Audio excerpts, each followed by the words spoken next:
మండల సభ్యులందరికీ శ్రీమతి గౌరవనీయులు పెద్దలు మాట్లాడాలనుకున్నాను, నా పరిచయం ఏ విధంగా చేసుకోవాలనుకున్నాను, దీన్ని చేస్తా నా నేపథ్యం ఏంటి అని చెప్పే ముందు ఈ వేదిక మీద మన శ్రీనివాస్ అన్న చంద్రాపూర్ సర్పంచ్ గారికి మన శ్రీనివాస్ అన్నకు నేను ఉన్న వేదిక మీద శ్రీనివాస్ అన్న ఎక్కడున్నావు?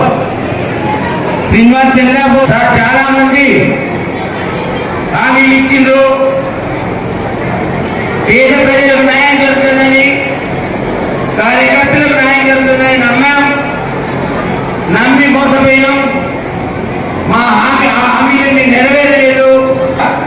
శ్రీనివాసన్న నువ్వు ఉండాలి ఇక్కడ, నువ్వు నాకు వెళ్ళి మళ్ళీ ఎన్నికలు వస్తున్నాయి, హామీలు ఎక్కడే ఉన్నాయి, అవన్నీ పోయి మేము మిమ్మల్ని నాయకులను నమ్మి రద్దు పెట్టిన కార్యకర్తలం, మేము ప్రజల మధ్య ఉండే కార్యకర్తలం, మా కార్యకర్తలం మిమ్మల్ని నమ్ముకొని మేము మాటలు ఇస్తున్నాం.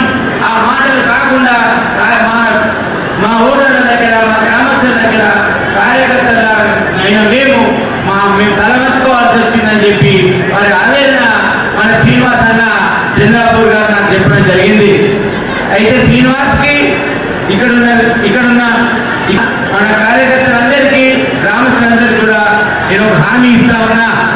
నేను ఒక ఐఏఎస్ ఆఫీసర్గా, ఒక జిల్లా కలెక్టర్గా 25 సంవత్సరాలు ప్రజల మధ్యలో ఉండి, ప్రజల సమస్యలు కనుక్కొని, ప్రజల సమస్యలు అర్థం చేసుకొని, ఎంతో మందికి ప్రభుత్వ పథకాలు సరిగా అందే విధంగా శ్రమించి, ఆ శ్రమ గుర్తింపుకు ఈ మెదక్ పార్లమెంట్ నియోజకవర్గంలో ఉన్న 3 జిల్లా కేంద్రాలలో నేను పనిచేసిన అనుభవంతో, మీ అందరి ఆదరణతో నేను ఇవాళ పార్లమెంట్ అభ్యర్థిగా మీ కళ్ళ ముందు నిల్చుండి మీ ఈ వేదిక నుంచి మిమ్మల్ని అభ్యర్థించుకుంటా.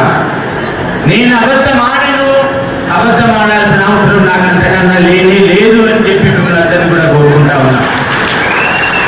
ఇవాళ నేను ఏదైతే అమలు చేస్తానో, ఏదైతే నా వల్ల సాధ్యమవుతుందో, 25 సంవత్సరాలు ఉన్నతాధికారిగా పనిచేసి ఐఏఎస్ ఆఫీసర్గా మీ మధ్యలో 7.5 సంవత్సరాలు పనిచేసిన వ్యక్తిగా, మీలో ఒక్కరిని పనిచేసిన వ్యక్తిగా నేను ఇవాళ ఇంకొక 5 సంవత్సరాలు మీ కుటుంబంలో సభ్యులుగా ఉంటుకుంటూ మీకు సేవ చేస్తా అని చెప్పేసి నేను ఇవాళ ఈ వేదిక మీద మీకు ఒక వాగ్దానం చేస్తా ఉన్నా. ఏదైతే మన శ్రీనివాస్ అన్నకు సమయం ప్రకారంగా ఆ సమయం లోపు నేను ఏదైతే హామీలు ఇస్తా ఉన్నానో అన్ని అమలు చేస్తా ఉన్నా అని చెప్పేసి మీకు వేదిక మీద హామీ చేస్తా ఉన్నా.